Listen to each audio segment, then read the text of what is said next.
Hello and welcome to episode 303 of Sutton and Back Family Style. I'm Jason. I'm Bill, and hopefully you all enjoyed some of the football yesterday. Jason and I were talking offline before we started, and the 49er game was obviously very disappointing, particularly me because I rooted for the 49ers.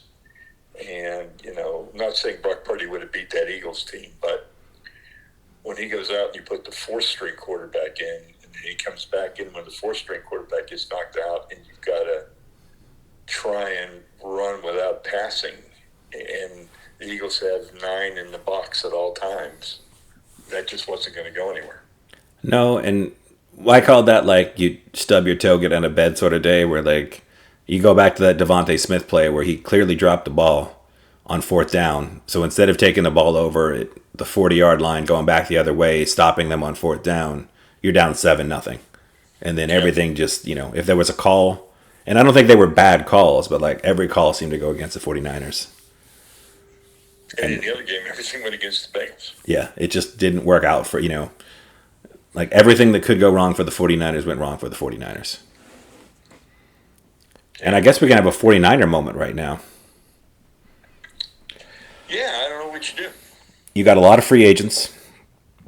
You have got guys a lot of like, free agents. I think you got a lot of cap room. There's a lot of people that like to come there and play. but what do you do at quarterback? You got Trey Lance, who has now thrown like 400 passes in the last 5 seasons of football between COVID, college, and the pros. Coming off an injury, he gave up 3 first-round picks for. You got everybody's flavor of the month, Brock Purdy, who was competent, but I don't think he's a great quarterback by any stretch. I think he was aided by some. He comes in. I think Trey Lance is the 1, and he's the 2, and maybe you pick up a free agent, see what happens, and you let Jimmy G go. But who's a free You have agent? all 3 of them. What about free agent from the San Francisco area who grew up loving Joe Montana, who threw for 4,700 yards this year? You know what? I'm not sold on that because I saw him play against Dallas, and he looked like he was 55, not 45. Okay. I just don't. If I would not sign Tom Brady, regardless of what the deal is. After I saw him play that Monday night game, he looked really old. Okay. Well, for the record, I tried that. This is a weird time of year where you can get a lot of free samples. Mm-hmm. I got some free TB12 samples. All right, did you lose some weight and get divorced? Not yet. And I don't look any younger. But I did learn from talking to your other son, our brother, who pays a lot of attention to ingredients, that he's like, there's no way Tom Brady uses what he puts in his products. And they did taste and feel like garbage. So you can avoid the TB12 products. But I figured I'd throw that out there. But yeah, the rumor is, Okay. Tom Brady doesn't want to retire and doesn't want to go to Tampa.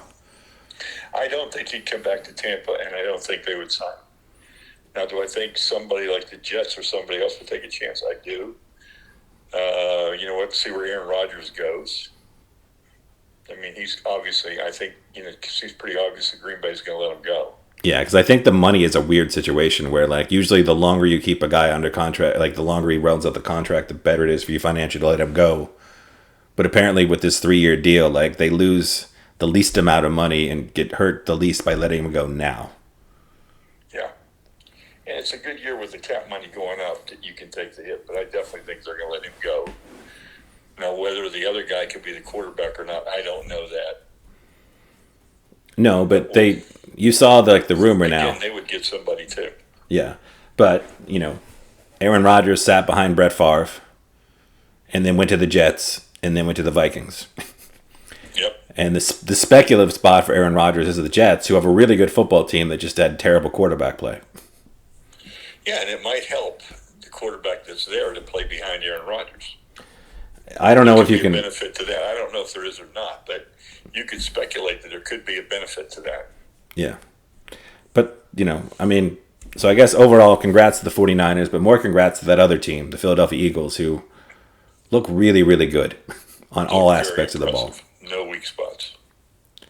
They were a well put together football team with a lot of depth, and they can run the ball, they can throw the ball, and going into that game, if you were a network, you were having a wet dream because it was like you're either getting the Jalen Hurts story or the Brock Purdy story. So you couldn't go wrong. So now we get the Jalen Hurts story, which is a great story, right? From a narrative standpoint. And then they just look really, really good. I mean, they were the best team all season. They had the best plus minus. They had the best win percentage, the best record. And 2 weeks in a row, they looked like the best football team. Yeah. So I don't see anything there at all. No, and we'll make our official picks next week because we have all we have is the Pro Bowl next week, which probably won't get a lot of discussion, I wouldn't think. Or interest. Or interest, yeah. I know it's a flag football game this year, and it's fast though. Yeah. All right, let's move on to the Bengals. Yeah. A much closer game. A much closer game, and I think the better team won. But now, there was so many injuries in that game for Kansas City. Yeah. Thank God they had 2 weeks off, but they lost a lot of players. And you could tell that Mahomes was really hurt. Like, there were a few plays where you could just see the limp, right?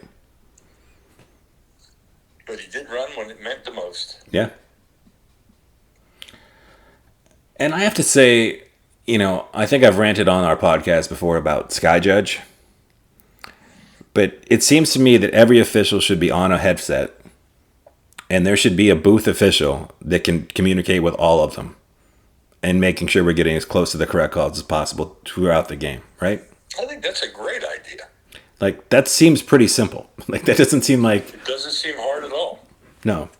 Because, again, we're watching on, like they said, it's hard to judge in real time. But you know what's less hard to judge? When you're watching it on a giant screen and you can see all the angles real quick and you can be like, nope, he was off. And I'm not saying go back and be like, there was holding on that play.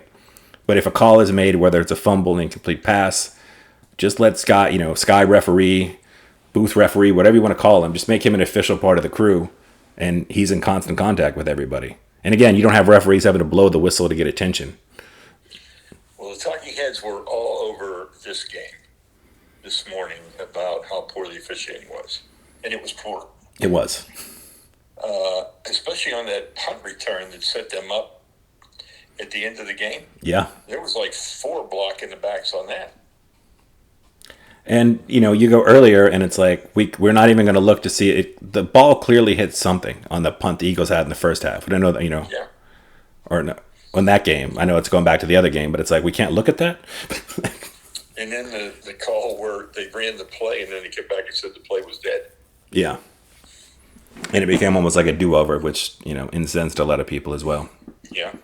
So, I mean, there was some crazy stuff going on, but, at the end of the day, Patrick Mahomes, to play the way he played, hurt, 300 yards, 2 touchdowns. He is as good as it gets. And from a career standpoint and a fan of just football in general, it was nice to see Burrow end up 3-1 against Mahomes and not go up 4-0. Because we want that rivalry to be a good rivalry, and if he's up 4-0, then it becomes like Brady Manning, where it's not even a rivalry, True. And I thought that was fun trash talk at the end. I thought it was very fun trash talk, the subtlety about not having any cigars, but we'll celebrate anyhow. Yeah. I thought some of the stuff was really good. I just thought, the only one I thought was out of hand was the mayor, and I thought, that was pretty over. Whoever advised the mayor on that one should probably lose their job for letting that one go out, because that was a very derogatory comment anyhow. Yeah. And I guess we got to mention Chris Jones, who had just a monster game for the Chiefs. And the talking heads called that one in the morning. They said if he could play a big game as a disruptor, that the Chiefs would win, and he did, and they did. And they moved him around to a number of different spots on that D-line and set up matchups for him, and they were great. He did a great job. Yeah, and the Chiefs the Bengals offensive line that's missing 3 starters that held up so well against the Bills just did not hold up well against the Chiefs. They had sacks on 3 of the first 6 dropbacks. So are we saying that the Bills' defensive line wasn't good, or are we saying the Bengals just had a letdown after the other game? I know the one thing the Bills did in the offseason was sign Von Miller, thinking that would be, you add a Von Miller to that mix, and you got to double-team Von Miller to help the other guys out, and Von Miller obviously didn't play.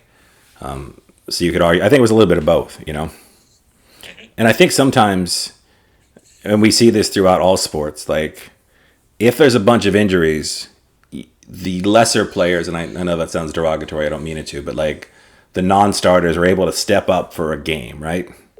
Right. And play like the game of their life, as opposed to, you know, just being able to do it consistently forever. Like the Brock Purdy. It was a tough place to play. It really was, yeah. Jay, carry on for a minute. I'm going to have to get this door. Okay. We'll take a quick pause on the podcast. Or maybe I'll keep talking. Who knows? I guess I'll also rant about, well, shout out to Travis Kelce, who somehow is just continues to be open. And every week people are like, how does that guy stay open? And every week Travis Kelce is wide open. And it's really weird. Because when you watch him play, like it just seems like, yeah. I was just giving special shout out to Kelce, who once again was open constantly during that game. I don't know what it is, but the guy just gets open. Yeah. It's really interesting. I mean, if it's a scheme, like we talk about schemes before, do you scheme to get him open? And is that what it is? They have such a great schemes, it just happens? I swear. I mean, it just... Sometimes you watch a replay, though, when he chips and just sort of runs and just settles in the zone, and somehow everybody just lets him be there by himself. Yeah. And do you think the play where he threw the hook and lateral from like 20 yards downfield was a called play, or was that a Travis Kelce improv play? I think that was an improv play. Oh, okay. But you never know. I mean, yeah, it's Andy Reid. They had that ring around the rosy play that they did weeks before. So with those guys, you never know. Yeah, because it felt like, Kelce basically ran like, a button hook. And as soon as he caught the ball, like McKinnon was running down. And if he had thrown the ball a little bit better on the pitch, McKinnon could have taken off for quite a bit, got a good chunk of yards, Yeah. With a full head of steam. Maybe it was a play. I mean, yeah. I would not put that by Kansas City. I mean, that would be in their toolbox. That'd be an Andy Reid play. You know what else I noticed about Andy Reid? I don't know if other people watching at home notice this, but I now feel like Andy Reid lookalikes more like Andy Reid than Andy Reid does. Yeah. And there are a lot of Andy Reid lookalikes. And I don't know if he's just got a little older and maybe lost a little weight in the face, but like when you look at the people in the stands, that they have the headset and the hat and the big walrus mustache, I'm like, and then they show Andy Reid and they put them together, and I'm like, they always joke about, different people losing lookalike contests to themselves. Mm-hmm. I feel like Andy Reid would not win an Andy Reid lookalike contest. Yeah. And that's sort of odd, right? Well, do you think any of the assistant coaches that we saw yesterday put themselves in a position for one of the 4 vacant head coaching jobs? I think D'Amico Ryans on the 49ers was already in that position. I think he was too. I think he's got the Texans job. Yeah, I think that's pretty much a guaranteed one. Who's the Chiefs? Eric? Is it Eric Bieniemy? No. Eric Bieniemy's got a number of interviews, but they sound like they're all offensive coordinator interviews. Which is weird, right? Which is what he is. So does he just want to go somewhere else? And then Spagnuolo, who did the defense for the Chiefs yesterday, did a great job, but he's been head coach before. Yeah. If I'm Eric Bieniemy and the money's close, I don't know why I would ever want to leave Patrick Mahomes if I'm an offensive coordinator. I don't know why you would either. Like, I just feel like, no matter how good I am at my job, Mahomes makes me better.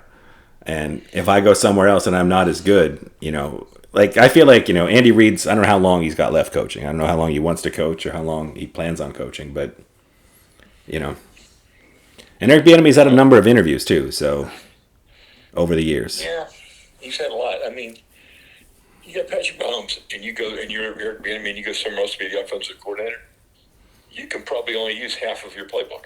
Yeah. Because you know Patrick Mahomes.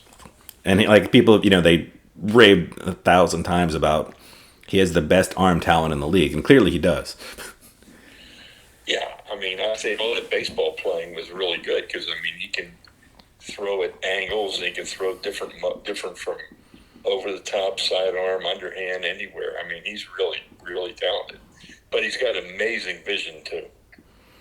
And I know this is sort of a weird thing, but, it almost feels like, unless there's some under the radar stuff we don't know about, but, if I want to talk to Eric Bieniemy to be my offensive coordinator, and the Chiefs are like, yeah, cool.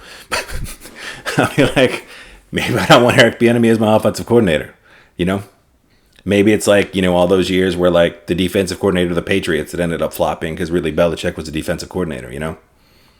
And you just needed somebody there wearing the headset making the calls, but wasn't actually like. No, it's interesting to see where it all goes. I mean, I don't know. Now Somebody will emerge. Kellen Moore was 24 hours? Yeah. From leaving the Cowboys to going to the Chargers. Yeah, it was quick. And that could be a really big hire for the Chargers. That could be a huge impact. Hopefully. Because it'd be nice to see the chart, with Justin Herbert in the playoffs as well, like competing. You get all those big guys in there. I would say this. What's the most celebrated of the last 2 decades pre-game, post-game show, Dad? It's TNT's Charles Barkley, Kenny Smith show, right? In all the sports. I would say, yeah. They win all the MAs. They do it all right. So why does the NFL keep putting, we're watching the pregame. You have 6 people at the table. Aaron Andrews standing next to them. And Jay Glazer a few feet behind. You have 8 people trying to talk and get 45 seconds to splout something off for 45 seconds in a 6-minute, segment. It just seems so clunky and unnatural. It just seems so star-driven. When they had an opportunity to get Gronk, they just got Gronk. Yeah. And threw him in there. And he hasn't been there the whole year, and now he's in there. I think, of the Fox versus the CBS, which is your favorite show? What do you like better? I honestly can't watch either. I don't mind some of the NFL Network stuff. Okay. So lesser of 2 evils. Yeah. You got to watch one. Which one do you think has more talent? I think the Fox one. I don't really know. Fox is Terry, Howie, Jimmy.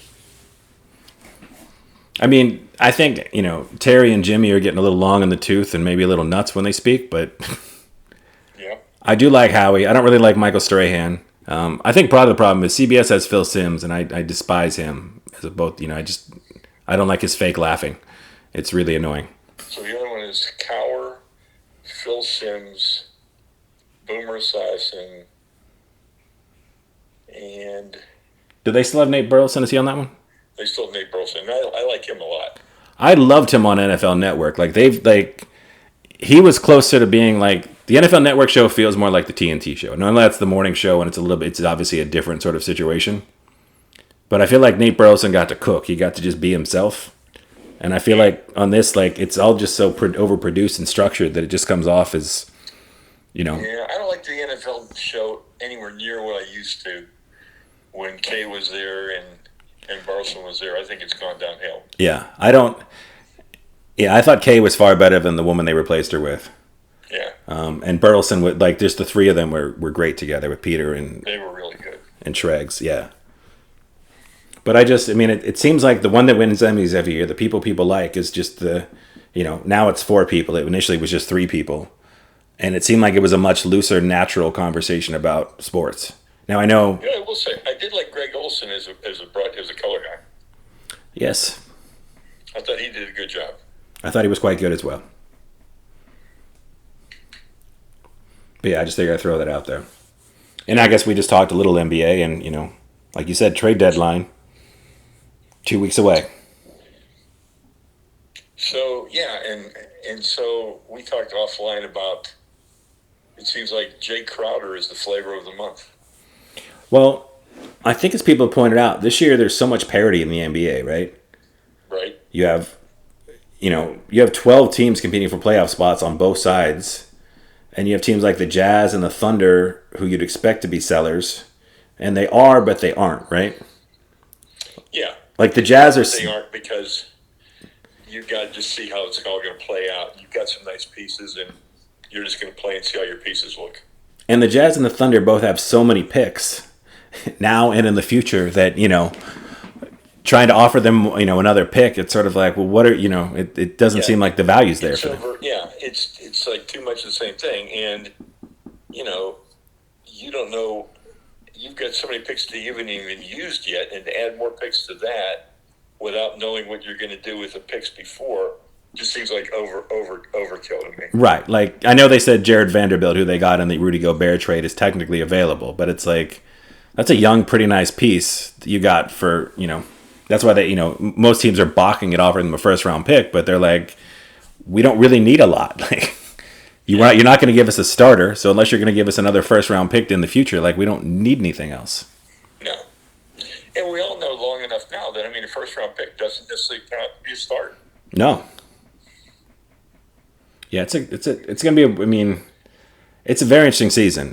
The most interesting thing all week, I think, was Joel Embiid going off on the Nuggets, right? Putting up 47, 18, and whatever he did, and just, really, as much as the Jokic stock was like a three-peat at the MVP, Embiid really, like, because people, when you come to the end of the season, if it's close, that's the kind of game that people look back at, right? Yes. Because now the Sixers... The head-to-head matchup between the guys that are vying for the award. So, like last night, if you watched any of the Milwaukee-New Orleans game, Giannis looked like a boy playing with 5-year-olds. Yeah. He was incredible last night. Yeah, Giannis is in that weird state, like...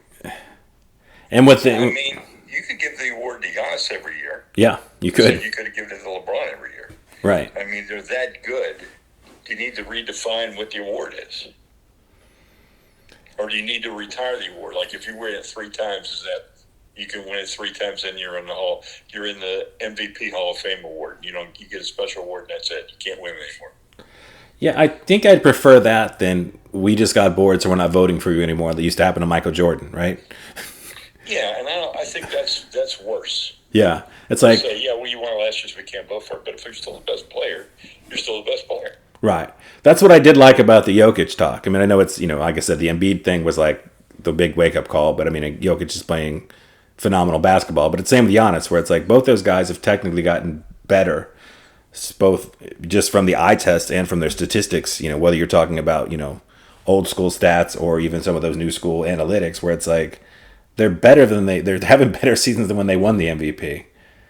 So what is your criteria now? But I really like your idea of like, once you win 3, you're in the MVP Hall of Fame, and that way there's not... It's like Jeopardy. You're like the tournament. You go to the tournament champion. You're the tournament of champions, yeah. And there you are. And then we'll debate how great you are against these guys for the rest until the end of time. But we're not. You can't win another award right now. Now, I have some NBA bets that I bet a long time ago, and one I'm feeling pretty confident on is the one that I feel is, just speaking of awards, I'm probably going to win this bet, but it feels like a dumb bet. I bet SGA to be most improved player. Yeah, he's up there, no question. But it feels silly because it's like he was always an ascending player. He was a top 10 pick who kept getting better every year. And now, granted, he's on, you could argue he's a top 10 player in the league right now. Like, he's playing incredible. But it's like that's another weird award where, like, I don't understand what that is, or comeback player of the year. Well, comeback player of the year, it should be most improved or comeback player of the year. Comeback player of the year should be somebody that missed a lot of time and because of an injury or a surgery. Yeah. And that's why they're the comeback player of the year. Not that they're better than they were the year before. There should be another award for that. There should be a most improved player. Yeah, and most improved, that's like I said, I bet SGA to win most improved. But I feel like if you're a young player and you're just ascending every year, like, you're sort of expected to improve, right? Absolutely. Where, like, the guys that sort of come out of nowhere, like when Julius Randle won most improved, that made sense because it was like you thought you knew who Julius Randle was for 5 years, and then all of a sudden it's like, oh, look at this guy really took his game. See, it wasn't like a natural progression of, Right. I averaged 10 points, 12 points, 14 points, 16 points, and it's like, now this is the year we're going to give you the award. It was like, this is who we thought you were. Like, Lauri Markkanen feels like a most improved player to me. Where, he's been in the league for, 5 or 6 years, and we thought we knew who Lauri Markkanen was, and we're watching a very different Lauri Markkanen this year. Right, and that's because, you get rid of a player, he has more of an opportunity to play. Or get rid of 2 players, yeah, he has more of an opportunity to play and showcase his whole game. Yeah. So he absolutely should be considered for that because he is unbelievably not the player he was before. No, you could honestly argue he won't be on it, but he could be first team all, he could be a starter for the Western Conference All-Stars at the very least, right? Yeah, but he won't be. He won't But be. he could be. But he could be. He's deserved of it. But it's it's a crowded field. But and then the other rumor floating around is that maybe CP3 is quietly available. I mean, he's 37. He's missing a lot of time. The Suns are not having a great year this year, so maybe they feel like if they could get some value, Although the Suns are getting healthy again now, I don't know if they move. No, but you also have the curse of CP3 where he gets hurt in the playoffs at some point anyway. Yeah. I mean, he's going to be on the list of, greatest players never to make the finals and then, greatest players never to have a ring, probably, right? Unfortunately, it looks that way, yeah. It does look that way. Yeah. Well, you want to talk your golf? Yeah, I want to talk about, I watched first of all, I watched the Farmers Open, which was at Torrey Pines, which is just a gorgeous golf course overlooking the bay in San Diego. And I just think I like to watch. My interest in golf really depends on the course. And this is a course I really like. And it was fun seeing Max Homa come from nowhere. Well, come from the first two rounds, he wasn't up there in the leaderboard. Then all of a sudden he just took off and he played really well. And he eclipsed the guy that was leading Ryder, who was leading for the second and third day. He eclipsed him and then he won the tournament. It's just a great course. And it really played really hard. I mean, some of the rough that the guys were hitting the ball out of, I couldn't believe the swath of grass that they would kick out after they hit it. So I was impressed. I was also happy that Ricky Fowler, I think, finished in the top 10, which hadn't happened in forever. So I was happy with that. But the other one that was really intriguing to me was the one in Dubai, which wasn't a LIV and it wasn't a PGA. It was just a golf event.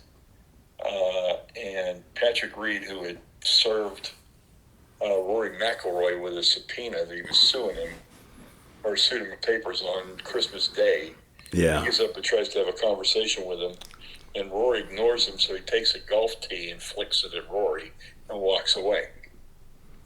Well, it gets to be the last day, and those two are fighting for the lead. And I think Patrick Reed is just a jackass. He seems like I mean, it. that's just what I think. So I was rooting for Rory, and then Rory came and beat him and won the tournament. And so I think the prize was like a ridiculous amount of money. So I was happy to see Rory win that and Patrick Reed go down. Patrick Reed just a pompous ass. Well, how about a positive story to end our sports talk for the day, Dad? What do you got? I'm going to read you the AP Top 25 men's basketball rankings. Starting with the unanimous number 1 is Purdue right now. Okay. Followed by Tennessee, Houston, Alabama, Arizona, Virginia, Kansas State, Kansas, UCLA, and Texas. That's your top 10 in February right now. What do you think of that? Interesting. It's a lot of new names on there, right? A lot of it. Kansas State hasn't been up for quite a while. Tennessee hasn't been up for a while. Houston, Alabama. Alabama was 2 going into yesterday. Yeah. And Purdue, the unanimous number 1. Unanimous. All 62 votes. And that hasn't happened in I don't know how long. Yeah. But the more interesting thing is that you didn't say Duke, Kentucky, or North Carolina. No. And if I keep reading, Baylor at 11, Gonzaga, Iowa State, Marquette, TCU, that's your top 15. Xavier, Providence, St. Mary's, Florida Atlantic, Clemson. And that's not football. This is basketball. And then to round out the top 25, Indiana, San Diego State, Miami, UConn, and Auburn. So no North Carolina, no Duke. No Kentucky. No Kentucky. That's got to be the first time in forever. I'm going to have to Google that when we get done. Yeah. I saw that and I was just like, that's an insane. I mean, congratulations to Purdue because it's really cool to be unanimous number 1 at Purdue, Yeah. But I mean, that's a lot of new blood that we haven't seen. And then a lot of the teams we're used to seeing, I mean, because it seemed like if you were Duke, North Carolina, Kentucky, you were almost in the top 25 even if you were having a down season. They'd stick you at like 18 and let you just ride out the season, right? Mm-hmm. And neither of those teams, neither Duke nor North Carolina, is just crazy. It's insane. I mean, Kentucky, it's crazy. Yeah.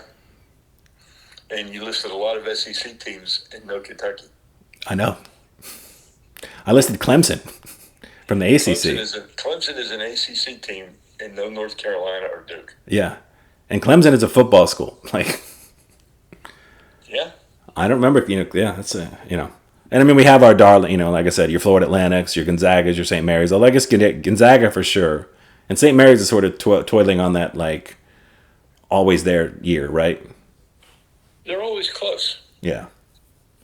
I mean, Gonzaga's the tournament. Yeah. Well, you want to end this with some entertainment, since I think neither of us have food, right? Neither of us have food. That might be the first time that I can think of. Yeah, it makes me kind of sad. Well, it makes me convinced that next week I have to have a food moment. Yes, indeed. The first thing I'm going to talk about is the Banshees of what it is? Inisherin. The Banshees of Inisherin. Great cinematography. Beautiful. Great acting, and I hated the story. And I know you don't agree, but it was way too depressing for me. And I know that most of the things I watch that are about Ireland are all depressing. Yeah. I mean, you had a war going on in the background of the entire movie, Yep. It's our subtext. So, yeah, it's going to be pretty depressing. But the cinematography was unbelievable, and the acting was really, really good. Fantastic. And it was filmed on one of those little islands off the coast of Ireland, the Aran Islands. Yeah, I saw an interview with Colin Farrell and Gleason, and they were just talking about how much fun they had just living there for the time of shooting. Yeah, I mean, it didn't look like there was anything else to do. No, they just hang out and drank and looked at the sea. So it's like a wonderful time. Yeah. So what do you got? What's your entertainment? We talked a couple things offline. What are you going to start with? I have two things. First, I'll go with the most mainstream appealing one. It's on Peacock, and I'm not sure where else it's at because I only have apps. I'm sure it's other places. But Poker Face, starring Natasha Lyonne, is her name, right? Yep. Mm-hmm. It's by Rain Johnson, who did Knives Out and Glass Onion. And it's like a very lighthearted mystery series where she has an ability. It's not really like a superpower or anything, but she can tell if you're lying. She can't tell you what the truth is, or she can just, if you talk to her and you're lying, she knows you're lying. Okay. And they don't really go into what caused it or anything like that. It's just, she can just tell. And sort of classic series in the past, she's on the run. So she sort of goes from town to town, and she'll come upon a mystery and she'll solve the mystery. But as I told you offline, what I really appreciated about it is there's a lot of detail. You'll see the crime happen, and you'll know what happened, and you'll be able to see how she pieces the pieces together, and you see how they put the plot together, how they did what they did. And each one resolves itself in that episode, right? They do, and there is, of course, an overarching storyline because she is on the run, so her concept. Yeah. You know what's funny about that is that's the model of one of my other favorite old-time TV shows from the 60s, Route 66, where they traveled the country in a Corvette and went to a different city every week and had an episode that was self-solved in that episode. Well, she also drives a classic muscle car. I don't know what it is. That's what it is then. If I was to guess, I would say it's a fastback Mustang. But I am not a car person, so if it's something else, you guys can tweet us, obviously. But I don't know what it is. But it's an enjoyable show. The first 4 episodes are out. And then I got hooked. If you ever go back and watch Route 66, the thing about Route 66, it was the first TV show filmed entirely on location. Nice. And it went to those cities every week. Oh, and I guess another thing for Poker Face, whether it's Little Ray Howard or I think Justin Long, it's got a lot, and there's a lot of people in every episode too. Adrian Brody, you get a lot of people popping up. A lot of star power in that thing. Yeah, and like I said, it's very lighthearted. It's a fun show, despite there's murders in it, but they're fun murders. And then a less fun murder show, I'm watching From, which is currently, I guess it was on Epix and now it's on MGM Plus. And for anybody wondering, there is a second season coming in April because I got nervous halfway through when I didn't realize I hadn't checked to make sure. But if you're a fan of Lost from back in the day or shows with, unraveling mysteries, it's really well done. The first season's 10 episodes. It is pretty dark and there are some gruesome moments because it's got a little of a dark horror sort of tint to it. Like horror, sci-fi, thriller, whatever you want to say. But there's a giant mystery surrounding the town with a lot of other little mysteries. And, you know, as we mentioned offline, like a lot of times you start watching these shows and you always worry if when you finally get the answers, are you going to be as intrigued as as happy when you're trying to solve the case. But it's good. Yeah. It sounds interesting. Yeah. But I think Poker Face is something just about anybody could watch and enjoy. Okay. So I'll throw that out there for you. Well, since we're on entertainment, the average ticket price on the secondary market in the Super Bowl is almost $10,000 a ticket. That's it? The cheapest seats currently available, less than $7,000, are below prices at this point for the last two Super Bowls. Oh, below? No, just there's a few 7,000. But okay. The average is almost 10,000, which is prices were double what they were a week ago. Wow. I mean, you're getting, storied franchise, two storied franchises in the Chiefs and Eagles. You get Patrick Mahomes, probably the biggest star in the league, right? Right. And, and again, I think right now Vegas has gone back and forth where, both quarterbacks, Jalen Hurts has the shoulder and Patrick Mahomes has the high ankle sprain. So I think that's probably part of the reason they're having trouble figuring out the spread. And then both teams suffered a couple injuries in the last game, but I've seen it. There's some sites where it's a pick'em, and couldn't tell you about that Super Bowl pick'em, right? As far as gambling odds, it's got to be a while ago, I think. And that's what it feels like to me. I mean, like I said, we'll talk it more in depth next week and probably make our official picks, but this one feels like it could really go either way, and I'd have, Yeah, it could be. Patrick Mahomes, it's hard to bet against Patrick Mahomes. It's hard to root against Patrick. It's hard to root against Jalen Hurts. It's hard to root against Jalen Hurts. I mean, both of them are great stories. Yeah. I noticed that yesterday. Could be the most two likable teams. Like yesterday, I mean, I liked all four teams. Yeah, that's what I was saying. I can't ever imagine that. I can't ever remember that happening. No, I thought I was about to bring that up. I was like, going into yesterday's games, I'm like, I like all four of these teams. I'd be happy if any of them won and any of them won the Super Bowl. Like, yeah, and I hated the Bengals till Joe Burrow, and I just really enjoy watching Joe Burrow play. Yeah. And with Patrick Mahomes, I want to see him get his second Super Bowl because if he's going to be an all-time great, you got to win a couple, right? Right. And with Joe Burrow, I want to see him win a Super Bowl. I mean, if the Steelers can't win it, obviously that notwithstanding. But, yeah. I'd rather see the Bengals than the Ravens. I'll put it that way. Yeah. Well, that probably does it for this week, right? Well, the Senior Bowl's coming up too, Jay. That should be one of the things that you're interested in. I am. I'm a big draft guy. So, and the Steelers have 3 pretty good picks to start the draft this year. So it'll be pretty exciting. Oh, exciting! And we get to see 2 of them on opening night, right? Yeah. They do first and second round opening night. I think they've been doing first round opening night, and the next day is the second and third, and then they do the last 3 rounds the night, or 4 rounds the last day. Yeah, I'm excited. You're right. It's very exciting because these could be transformational players, and the Steelers haven't drafted this high in a long time. And the most exciting thing is the Steelers now, because of the Bears pick, have the first round the first pick in the second round, which is technically the 32nd pick, which almost feels like a first round pick. But after the first night ends, all those lists of best available players, the Steelers are sitting pretty right there, Well, you're getting technically a first round player at second round money. Yeah, and you get the whole night where everybody speculates who you're going to take. All the different trades come in, and we can see all the players that didn't go in the first round, and we can speculate. And we will. Happily, yeah. That's the thing. NFL draft, the players, and the NBA draft to some extent as well, but I think more so the NFL. And then yeah, in the NFL's there's more certainty in the NFL than any of the other drafts. And I think it's hard to. I mean, I know Mel Kiper will give somebody an F in the grades, but I think it's almost hard for a fan base not to be excited leaving the draft, right? You got 7 new players. Unless you're the Jets or the Giants. Yeah. In most years. Yeah. But typically you have at least 7 new players coming to your team, and you're like, look out. 1, 2, or 3 of these guys hit, Yeah. Sure, the draft is in Kansas City. Yeah. All right, buddy. Well, we will do our best to have some good analysis for you next week, and we will definitely have a food moment. I hope so. I will do my best to have one. Yes. All right.